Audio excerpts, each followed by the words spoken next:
The post-war conference was held on a neutral station that had been constructed in the space of 3 days using human engineering capabilities that made Confederation technology look like primitive tools from a forgotten age.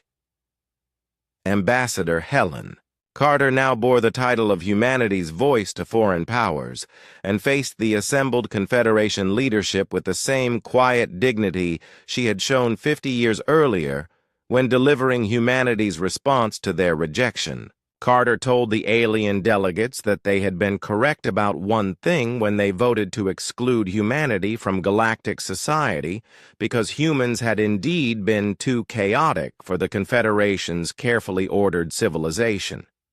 She said, "The question now was whether the galaxy was ready to become chaotic enough to survive in a universe that demanded constant adaptation and rapid innovation from species that wanted to continue existing."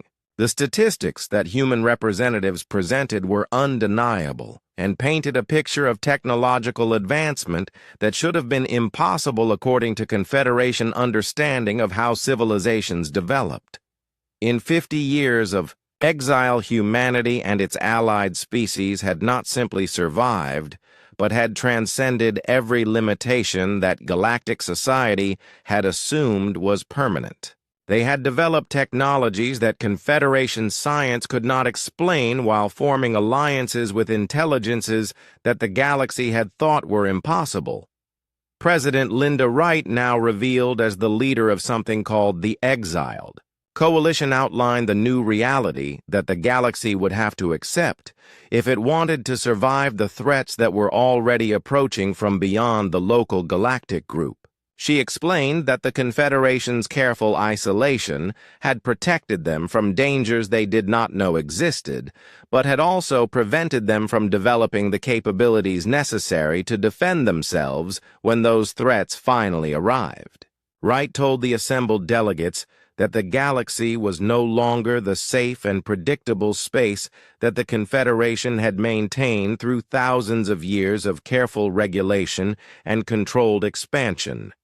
Other threats existed beyond the devourers, including entities and forces that required constant vigilance and the ability to adapt rapidly to circumstances that no one could predict or prepare for in advance. The human president offered the Confederation a choice between two paths that would determine their future role in galactic affairs. They could maintain their traditional approaches to governance and technological development while accepting protection from the exiled coalition when threats arose that exceeded their capabilities. This would make them clients rather than equals, but would allow them to preserve their cultural values and institutional structures. Elder Voss asked what the alternative would be, and Wright's expression remained calm as she described the second option available to Confederation species. They could abandon their traditional limitations and join the exiled coalition as full partners in defending the galaxy against threats that would require capabilities the Confederation had never needed to develop. This would mean embracing the chaos and uncertainty that came with rapid advancement and constant innovation.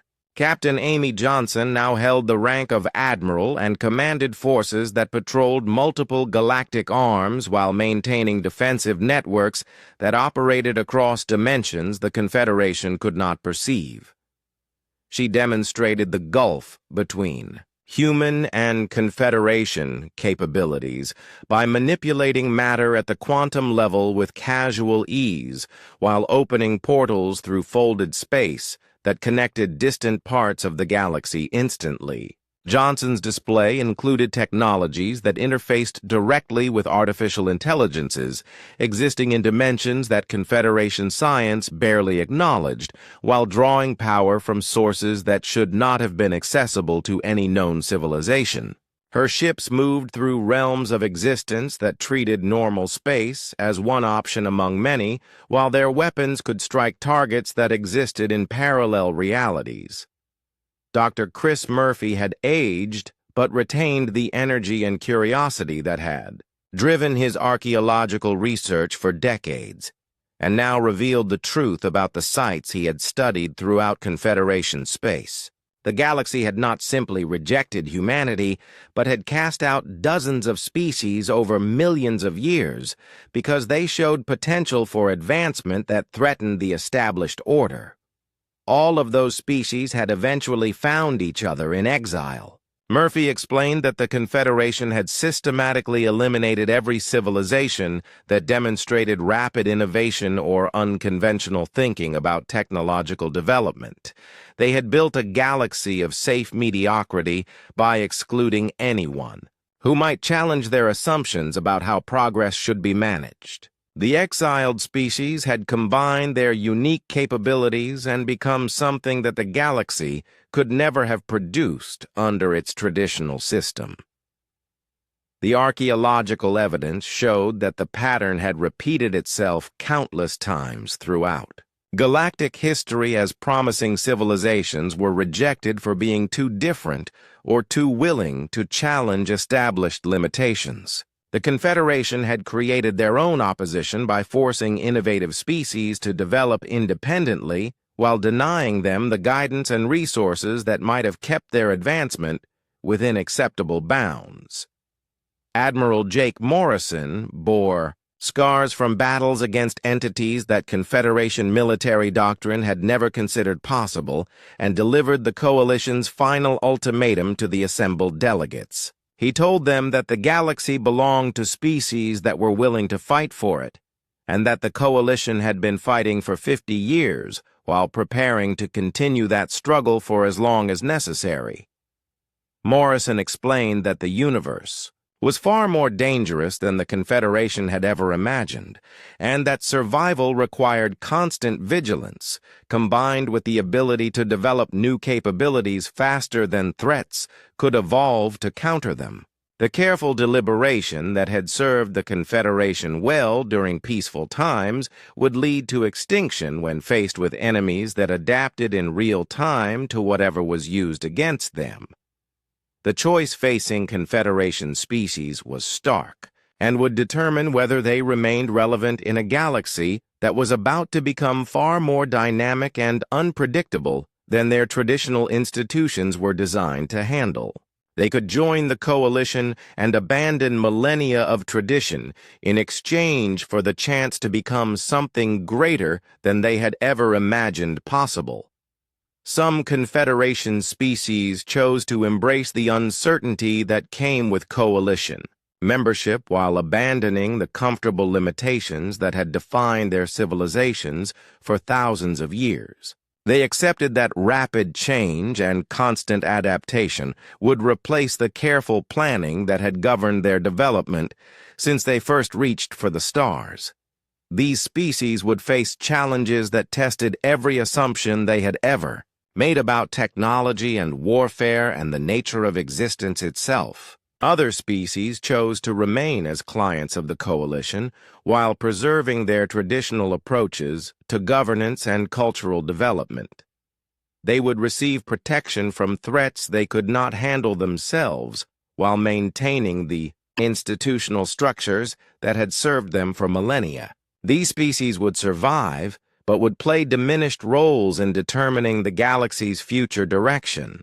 All of them understood too late what they had lost when they let humanity walk away 50 years earlier because they had cast out their teachers and protectors and potential partners in facing a universe that was far more vast and dangerous than their careful civilization had ever been designed to handle. The species they had dismissed as primitive warmongers had become the guardians that stood between the galaxy and threats that would have destroyed everything the Confederation had built. The galaxy would never return to the safe predictability that had characterized Confederation rule for thousands of years, because that safety had been an illusion maintained by forces the Confederation had been too limited to perceive or understand. The new order would be dynamic and dangerous and uncertain, but it would also be capable of growth and adaptation that the old system could never have achieved. Perhaps that change was exactly what galactic civilization needed to survive in a universe where standing still meant death, and where only species willing to constantly reinvent themselves could hope to face the challenges that waited in the darkness between the stars. The Confederation had chosen safety over growth and had nearly paid the ultimate price for that decision, but they had been given a second chance by the very people they had rejected. The question now was whether they would be wise enough to learn from their mistakes and embrace the chaos that came with true advancement, or whether they would cling to the comfortable limitations that had nearly led to their extinction. The future of the galaxy depended on choices that would be made by species who finally understood what they had lost when they let humanity walk away into the void. The Devourers arrived not as a fleet, but as a plague that materialized throughout the galaxy's outer systems, simultaneously through quantum folds in space-time that Confederation science had never learned to detect. Their machines emerged from dimensions parallel to normal space, and each construct was the size of a small moon, while bristling with technologies that consumed matter itself to fuel their relentless advance toward the galactic core.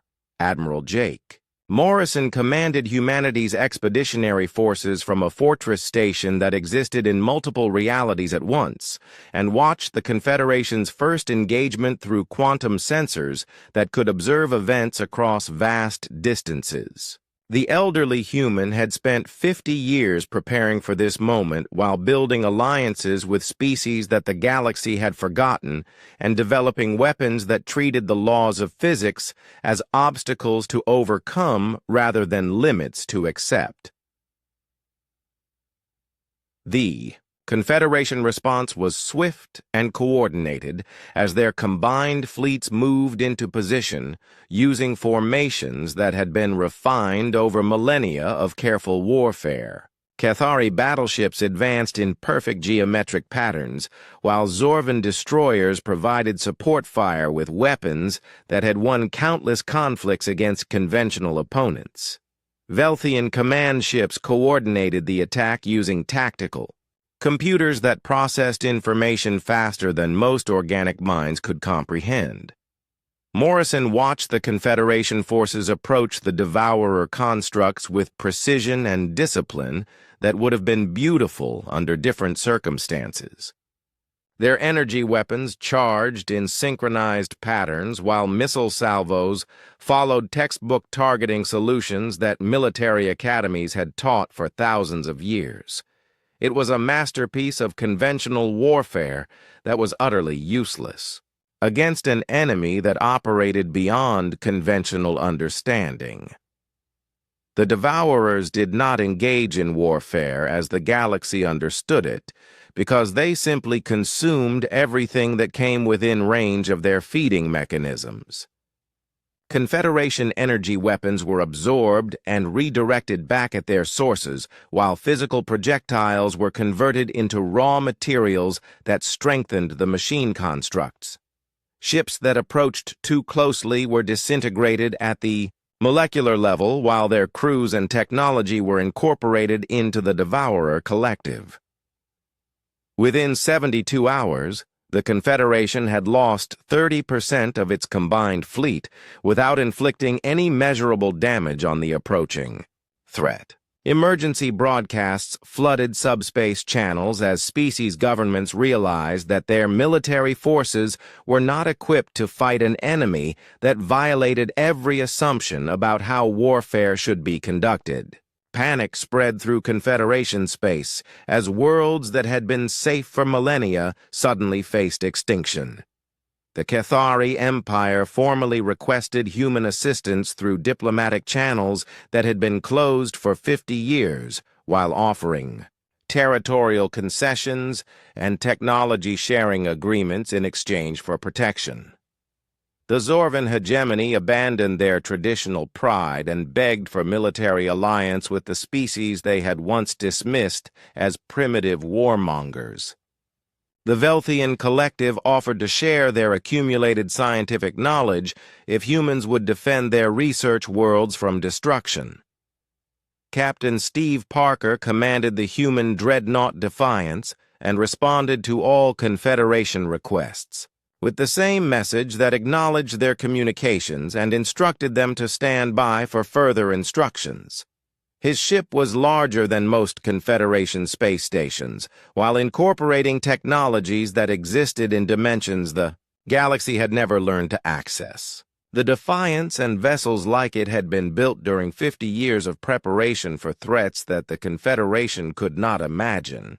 Across Confederation space, massive structures began emerging from quantum folds as human installations materialized at strategic points throughout the galaxy. Fortress worlds that had not existed moments before took position to defend key systems, while orbital platforms appeared around Confederation homeworlds without any advance warning.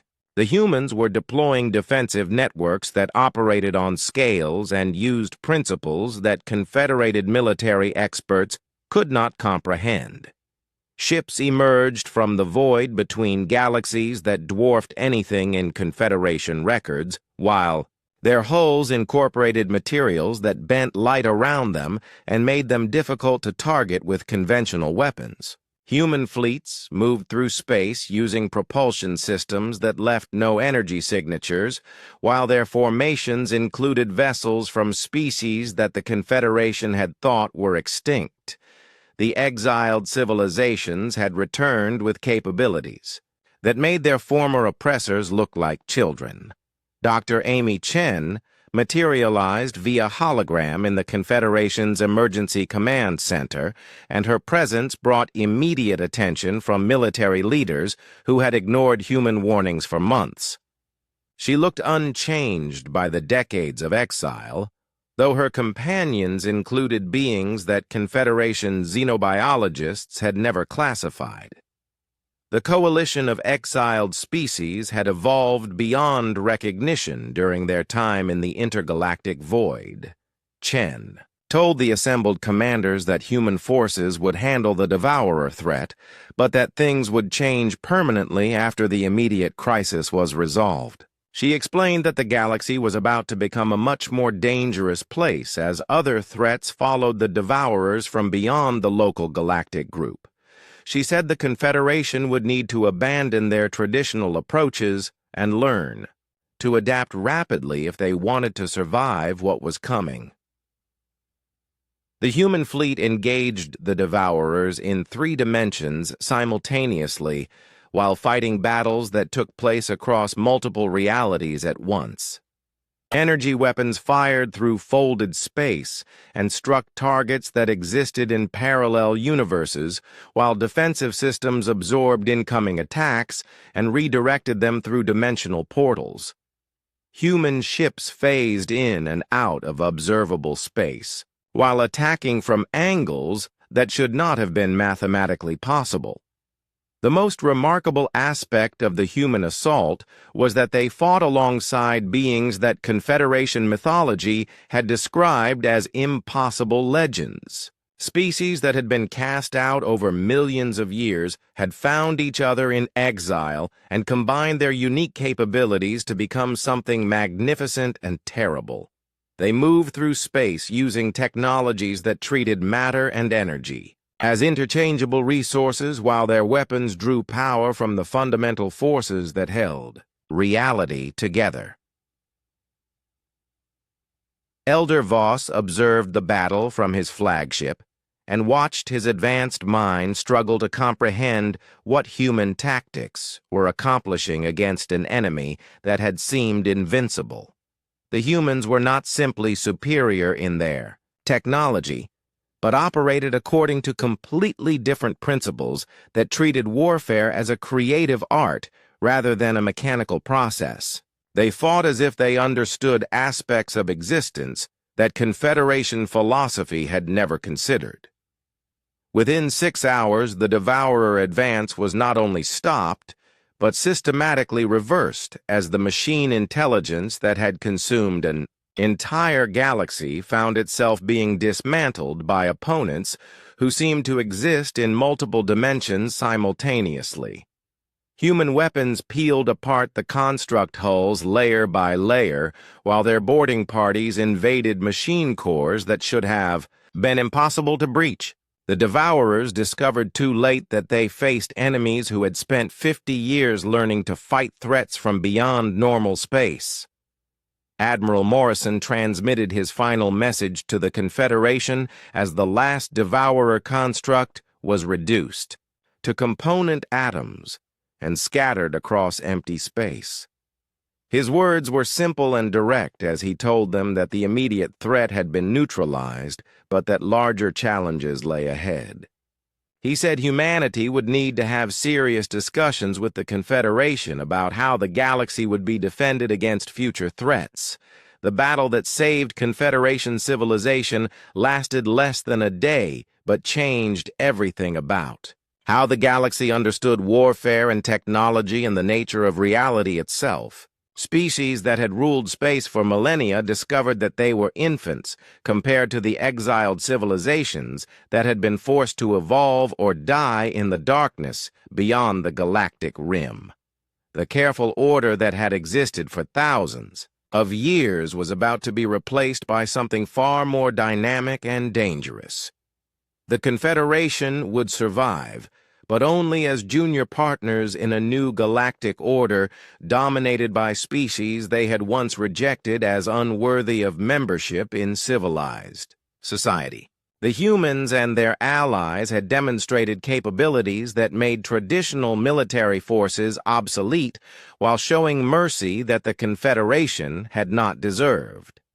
The galaxy would never be the same, and perhaps that was exactly what it needed to face the challenges that lay ahead in a universe far more hostile than anyone had imagined. The first sign of real trouble came from the deep space observatories that monitored the void between galactic clusters, and Dr. Theo Blackwood was working the night shift when the impossible readings appeared on his screens. Massive battles were being fought in the Andromeda galaxy between forces that generated energy signatures unlike anything in Confederation databases. Entire star systems were going dark in the space of hours, while weapons that bent space-time itself painted the void with colors that had no names. Blackwood had spent years tracking the mysterious construction projects in the intergalactic medium, and now he watched those same energy patterns engaged in combat on a scale that dwarfed anything in recorded history. The battles raged across multiple dimensions simultaneously, while technologies that should not exist tore holes in reality itself. Whatever was fighting in Andromeda possessed capabilities that made Confederation military forces look like children, playing with toys. The Confederation Council received Blackwood's emergency reports with their usual skepticism and demanded additional verification before taking any action. Admiral Crix of the Zorvan fleet dismissed the readings as sensor malfunctions caused by cosmic storms, while Elder Voss suggested that the observations were misinterpretations of natural phenomena. The Cathari Military Command refused to believe that any force could destroy star systems in hours because their own weapons required months to crack a single planet. 3 days after the first battle reports arrived, a quantum entanglement communicator in the Confederation's emergency session chamber activated without authorization, and Dr. Kevin Ross appeared in the holographic display. The human scientist looked older than he had 50 years ago, but there was an intensity in his eyes that spoke of knowledge gained through experiences the Confederation could not imagine. Ross spoke without waiting for permission or following any of the diplomatic protocols that governed official communications. He told the assembled delegates that something called the Devourers was approaching from beyond the local galactic group and had already consumed Andromeda in its entirety. He described machine intelligences that converted entire civilizations into raw materials for their expansion and moved through space using technologies that treated the laws of physics as suggestions rather than absolute rules. The council chamber erupted in debate as species representatives demanded proof of Ross's claims, while others questioned human motivations for sharing this information. Admiral Nex of the Zorvan military accused humanity of fabricating the threat to force readmission to the Confederation, while the Cathari delegate suggested that humans were attempting to create panic for their own benefit. Ross waited for the shouting to die down before continuing his briefing with the patience of someone who had delivered similar warnings to audiences that did not want to hear them. He explained that human forces had engaged Devourer scouts in multiple encounters and had developed preliminary tactics for fighting them effectively. He said the machine intelligences could be defeated, but only through methods that the Confederation had never needed to develop. President Linda Wright of the Reformed Human Republic stepped into view behind Ross, and her presence brought an immediate silence to the chamber. She appeared almost serene, with the calm expression of someone who had seen unimaginable horrors and emerged stronger for the experience. Her uniform bore insignia that Confederation military experts did not recognize, while her bearing suggested authority that came from commanding forces in battles the galaxy could not comprehend. Wright told the assembled delegates that humanity had spent 50 years preparing for threats that the Confederation could not imagine, and had formed alliances with species that had been cast out by galactic society over the millennia. She described a coalition of exiled civilizations that had combined their unique capabilities to become something unprecedented in galactic history. She said they had developed technologies and tactics that would be necessary to survive what was coming. Chancellor Vex of the Altarian Federation asked what would happen to the Confederation when the Devourers arrived, and Wright's expression did not change as she delivered her response. She told them that the choice was theirs to make because humanity had been made clear 50 years ago that the Confederation did not want their help. She said humans were simply providing information about what was approaching and would act according to their own interests when the time came. The transmission ended abruptly and left the council chamber in chaos as species representatives argued about proper responses to threats from exile civilizations. Emergency sessions convened across Confederation space, while military commanders demanded immediate action and scientists begged for more information about Devourer capabilities. Diplomatic experts debated whether accepting help from humans would set dangerous precedents for dealing with other exile groups. Captain Bill Murphy commanded the Confederation survey ship Horizon and was conducting routine patrol operations near the galactic rim when his sensors detected the first direct evidence of Devourer presence. A formation of machine constructs had materialized in an empty system and was conducting what appeared to be reconnaissance sweeps of local space. Each construct was the size of a small moon and bristled with technologies that Murphy's instruments could not identify.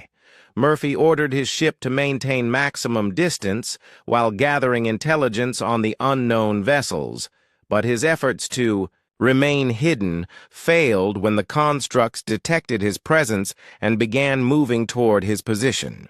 The Horizon's engines were pushed beyond safe limits as Murphy attempted to escape, but the pursuing machines moved through space without any visible means of propulsion and closed the distance rapidly. The captain prepared to transmit his final report when human ships materialized around the Devourer formation and engaged them in combat that defied everything Murphy thought he knew about space warfare. The human vessels attacked from multiple dimensions simultaneously, while their weapons struck targets that existed in realities parallel to normal space. Energy beams bent through impossible angles, while defensive systems absorbed incoming fire and redirected it back at the attackers. Murphy watched in amazement as the human fleet destroyed the Devourer scouts in less than 10 minutes, using tactics that his military training had never covered. The machine constructs that had seemed invincible were systematically dismantled by opponents who fought as if they understood aspects of reality that Confederation science could not even theorize. When the battle ended, the human ships vanished, as quickly as they had appeared. The Horizon limped back to Confederation space with battle damage that its crew could not explain, and sensor recordings that military analysts would study for months without understanding what they had witnessed. Murphy's report described human military technology that had advanced beyond Confederation comprehension and weapons that operated on principles that violated fundamental laws of physics. Commander Zara 9 of the Synthetic Intelligence Collective received Murphy's battle recordings and analyzed them with processing capabilities that exceeded most organic minds. Her conclusions were disturbing because the debris patterns suggested that human weapons had disintegrated the Devourer constructs at the molecular level, while their defensive systems had deflected attacks that should have vaporized any known ship design. Zara 9's analysis indicated that the technology gap between human and Confederation forces had grown so large that direct comparison was meaningless. The humans were fighting with equipment that existed in multiple dimensions while using tactics that treated space-time as a malleable resource. Their ships moved through realms of existence that Confederation science barely acknowledged, while their weapons drew power from sources that should not be accessible to any civilization. The synthetic intelligence shared her findings with Confederation military commands, but her warnings were dismissed as computational errors caused by insufficient data. Organic commanders refused to believe that any species could advance so rapidly without proper institutional guidance, while artificial intelligences were programmed to defer to biological authority in matters of strategic importance. Governor Dan Foster on Altair Prime received urgent communications from deep space monitoring stations reporting massive energy buildups throughout the galactic rim as human installations prepared for something that his technicians could not identify. The power levels being generated exceeded anything in Confederation records, while construction activities suggested preparations for warfare on a scale that the galaxy had never experienced. Foster's reports to Confederation headquarters described human facilities that appeared overnight and defensive positions that incorporated technologies beyond Confederation understanding. His requests for military reinforcement were denied because his superiors refused to believe that humans possessed capabilities that threatened Confederation security. They maintained that exile species always collapsed under their own contradictions, and that patience would resolve any temporary problems. The galaxy began to realize that in casting out humanity, they had not simply lost potential allies, but had created something far more dangerous than they had ever imagined. The species they had dismissed as primitive warmongers had evolved into guardians capable. 50 years passed in what the galaxy would later call the Quiet Time, and life continued much as it had for thousands of years before humanity's brief appearance. The confederated species maintained their careful expansion into new systems while following protocols that had been refined over countless generations. Trade moved along established routes between worlds that had been partners for centuries. Diplomatic relations proceeded according to traditions that predated most species' first ventures into space. Wars were rare, and when they did occur, they followed predictable patterns that military academies had studied for millennia. Conflicts lasted exactly as long as the ancient treaties specified and ended with negotiations that restored the previous balance of power. Innovation continued at its traditional pace, with new technologies being carefully tested and approved by committees. that spent decades evaluating every possible consequence. Dr. Theo Blackwood of the Velthian Collective first noticed something unusual while reviewing deep space sensor data from the Galactic Rim monitoring stations. Strange energy signatures were appearing in the void beyond the boundary where no natural phenomena should exist. The readings showed artificial constructs of enormous scale being built in the empty space between galaxies where no species had ever ventured before. Blackwood brought his findings to the attention of his superiors, but they dismissed his concerns without serious consideration. Admiral Crix of the Zorvan fleet looked at the sensor data for less than 5 minutes before declaring it nothing more than instrument errors caused by cosmic radiation. He said the void between galaxies played tricks on sensitive equipment and that Blackwood was seeing patterns where none existed. The Velthian scientist persisted in his observations and watched the mysterious signals grow stronger over the following months. Whatever was being built in the intergalactic medium was getting larger and more complex with each passing day. The energy readings suggested construction projects that dwarfed anything in the Confederation's records, including the massive orbital platforms that surrounded the most advanced homeworlds. Admiral Susan Cole commanded one of the few remaining human vessels in galactic space after most of her species had departed for the void. She had refused to join the Exodus because she believed humans still had a role to play in galactic affairs despite their rejection by the Confederation. Her ship, the Independence, operated as an independent trader while maintaining careful neutrality. In all political matters, Cole's sensors were more advanced than most Confederation equipment because humans had always pushed the boundaries of what their technology could achieve. She began detecting massive artificial structures being constructed in the intergalactic void that seemed to violate several laws of physics as the galaxy understood them. Ships of impossible size were moving through space using propulsion systems that left no trace of their passage. When Cole tried to share her observations with Confederation authorities, they treated her reports as unreliable intelligence from a bitter exile.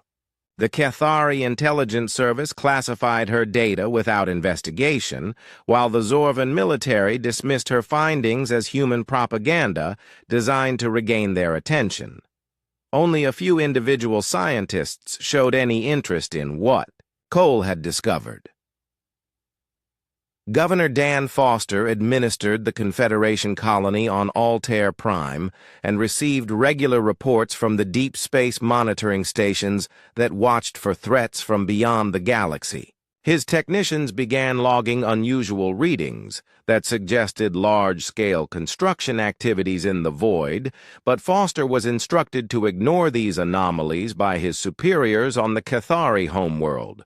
Foster had served on Altair Prime for 15 years and had developed relationships with several human traders who visited the system before the Exodus. He remembered them as practical people who solved problems efficiently without getting bogged down in bureaucratic procedures. When his monitoring stations detected ships that matched human design signatures moving through the outer system, Foster began to wonder what his former trading partners had been doing in exile. The governor's reports to Confederation headquarters described energy readings that exceeded anything in their databases and construction techniques that seemed to manipulate matter at the quantum level. His requests for investigation teams were denied, and he was told to focus on more pressing administrative duties. The Confederation's leadership had decided that whatever was happening in the void was not their concern. Chancellor Maria Gonzalez led the Velthian Research Council and had access to more sophisticated analysis tools than most Confederation scientists. She studied the limited data that trickled in from rim monitoring stations and reached conclusions that disturbed her deeply. The evidence suggested that humanity had not simply survived in exile, but had achieved technological breakthroughs that put them decades ahead of Confederation capabilities. Gonzalez's analysis indicated that human construction projects in the void incorporated principles of physics that Confederation science had not yet discovered. Their ships seemed to move through dimensions that existed parallel to normal space, while their energy systems operated on scales that should have been impossible to control safely. When she presented her findings to the Research Council, they voted to classify the information as speculative theory. Elder Voss reviewed Gonzalez's report and declared that humans lacked the sophistication necessary for such achievements. He said the data must be flawed because no species could advance so rapidly without the guidance of established galactic institutions. He ordered the Research Council to focus on more productive areas of study and to stop wasting time on impossible theories about exiled primitives. Independent traders who worked the routes near the galactic rim began reporting strange encounters that their passengers usually dismissed as tall tales told in spaceport bars. Captain Roger Kim commanded the merchant vessel Far Trader and carried cargo between rim colonies that other ships avoided because of the long distances and low profits involved. Kim's ship suffered critical engine failure while traveling through an empty system near the galactic boundary, and his crew faced certain death when their life support began failing. A vessel of unknown configuration appeared on their sensors and approached despite Kim's warnings that his ship might explode at any moment. The unknown ship matched human design principles but incorporated technologies that seemed impossible. The rescue vessel's crew repaired Kim's engines in less than 2 hours using techniques that Confederation engineers would have needed weeks to accomplish. They replaced his failing life support system with equipment that was smaller and more efficient than anything Kim had ever seen. When he tried to thank his rescuers, they simply handed him a data chip with complete technical specifications for the new components and departed without saying a word. Kim brought the data chip to Confederation engineers who studied the designs for months without understanding how they worked. The technology incorporated principles that violated fundamental laws of physics while achieving performance levels that exceeded their best equipment by orders of magnitude. The engineers concluded that the designs must be fake because no species could develop such advanced systems. Other traders reported similar encounters with mysterious human vessels that appeared when ships were in distress and vanished after providing assistance that should have been impossible. The rescued crews brought back stories of technologies that seemed like magic and humans who had changed in ways that were difficult to describe. These reports were dismissed as exaggerations by people who had been through traumatic experiences.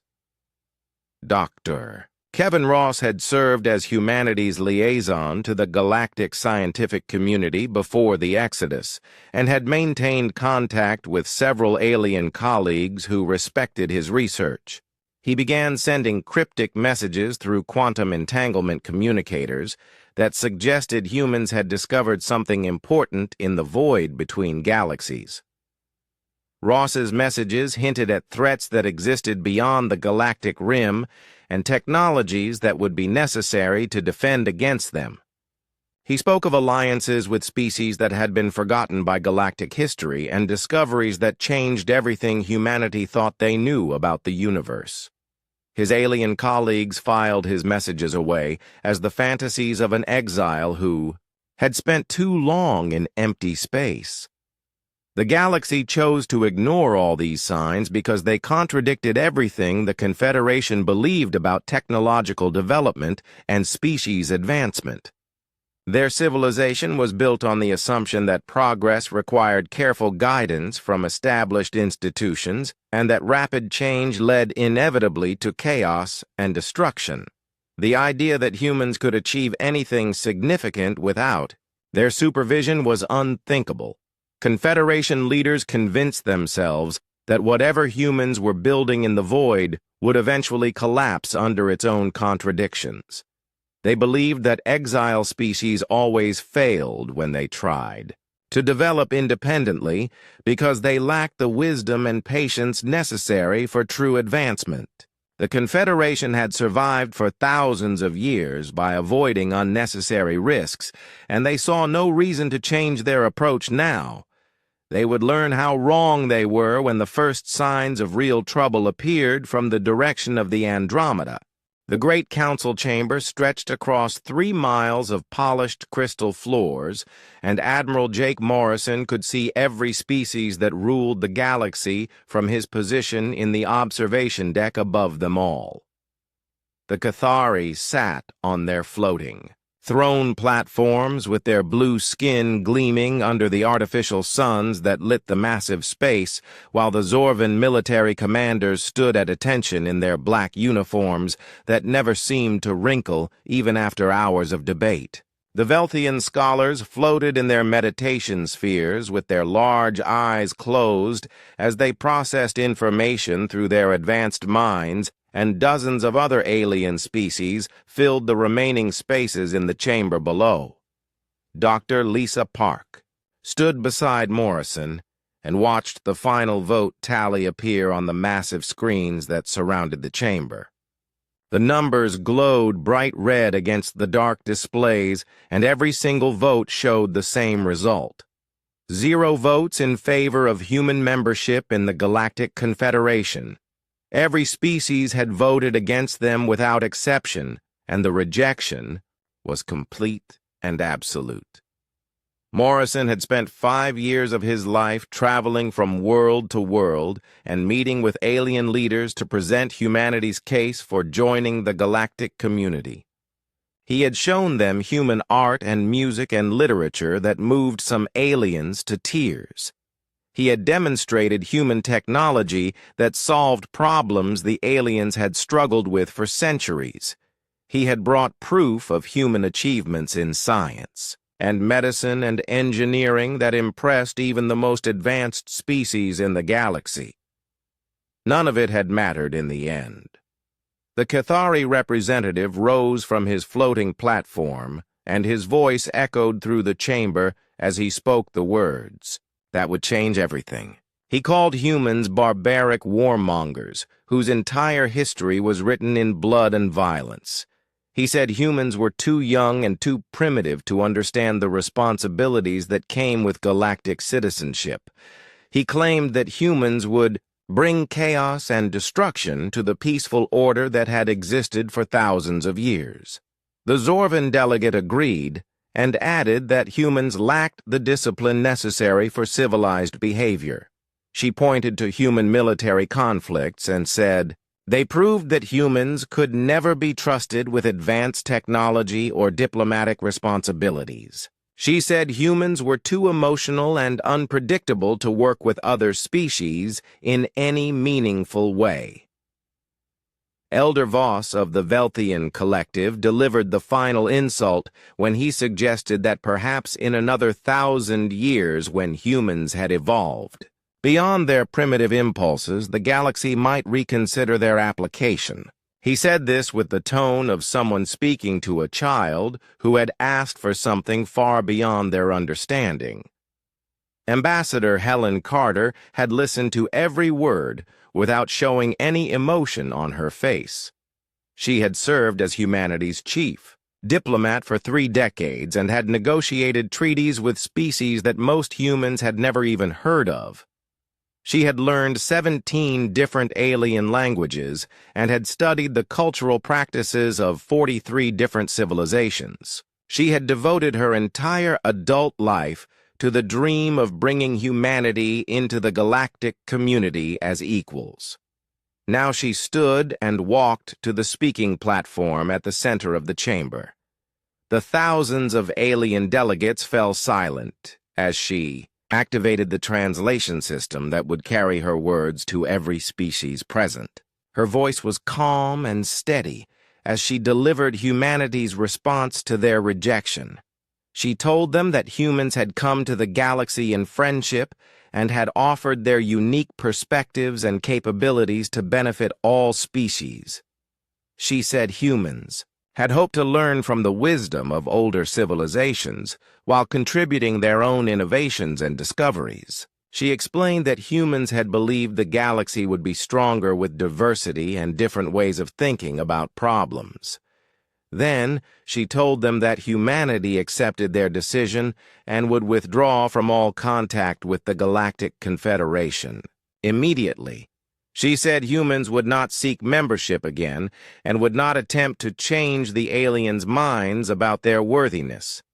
She thanked them for considering humanity's application and wished them well in their future endeavors. The chamber remained silent as Carter walked away from the speaking platform and left the council chamber forever. Most of the alien delegates seemed relieved that the humans had accepted their rejection so gracefully. A few looked uncertain about what they had just done, but none spoke up to change the vote. Dr. Chris Murphy was leading humanity's final archaeological expedition on the ancient world of Kepler 442b when he received word that the vote had failed. He had been studying ruins that were millions of years old and had made discoveries that excited him more than anything he had found in 30 years. Of digging through alien artifacts, the ruins suggested that an advanced civilization had once lived on this world, but had vanished without leaving any record of where they had gone. Murphy had found evidence that this vanished species had once applied for membership in some ancient version of the Galactic Confederation. The records were fragmentary, but they told a familiar story of rejection and exile. The species had been deemed too chaotic and unpredictable for civilized society. They had been told to evolve beyond their primitive nature before seeking contact again. The discovery made Murphy wonder how many other species had been rejected by the galaxy over the millions of years of recorded history. How many civilizations had been cast out for being different, or challenging, or unwilling to conform to the established order. How many potential allies and friends had been lost because they did not fit the galaxy's narrow definition of acceptable behavior. Murphy packed up his equipment and prepared to leave Kepler 442b forever.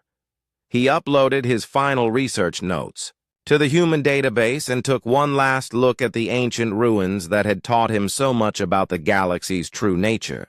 Then he boarded his ship and set course for the rendezvous point where all human vessels were gathering for the great departure. Captain Amy Johnson commanded the UES Endeavour and had the honor of being the last human ship to leave galactic space. She waited until every other human vessel had passed through the galactic boundary before engaging her engines and following them into the void between galaxies. Her sensors showed the massive convoy of human ships ahead of her as they traveled toward their new home in the darkness beyond the spiral arms. Johnson had served in the human fleet for 20 years and had visited hundreds of worlds throughout the galaxy. She had made friends among several alien species and had hoped those relationships might help humanity gain acceptance in the galactic community. Now she was leaving all of that behind and heading into unknown space with no idea what they would find there. The last message from the UES Endeavour was broadcast on all galactic frequencies as it crossed the boundary into intergalactic space. Johnson's voice was clear and strong as she spoke for all of humanity in their moment of departure. She said humans would forge their own path among the stars and would build something new in the darkness beyond the galaxy's edge. She thanked the galaxy for the lessons they had learned during their time as visitors, and said humans would remember both the kindness and the rejection they had experienced. Then the human ships vanished into the void, and the galaxy settled back into its ancient patterns of careful progress and regulated expansion. Most species forgot about the humans within a few years and returned to their traditional ways of doing things.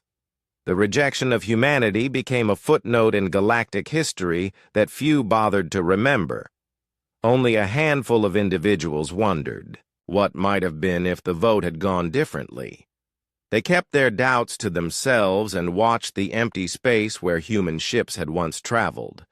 They would be the first to notice when strange signals began appearing in the void 50 years later, but by then it would be far too late to change what had been set in motion by a single vote in a crystal chamber.